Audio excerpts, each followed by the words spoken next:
కేంద్ర ప్రభుత్వ పథకాలపై గ్రామ గ్రామాన అవగాహన కార్యక్రమాలు ఏర్పాటు చేస్తామని బీజేపీ పార్టీ సీనియర్ నాయకులు సంపత్ తెలిపారు. సిద్దిపేట జిల్లా చిన్నకూడూరు మండల కేంద్రంలోని మీడియా సమావేశంలో మాట్లాడారు.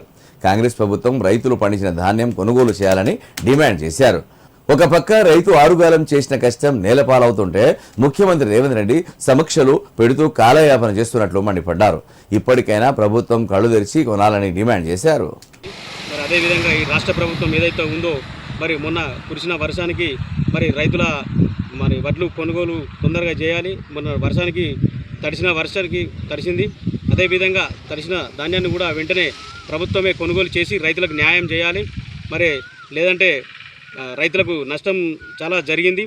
కాబట్టి ఈ ప్రభుత్వం రైతుల పట్ల దయ తలిచి వారి ధాన్యాన్ని కొనుగోలు చేయాలని కూడా తెలియజేస్తున్నాం.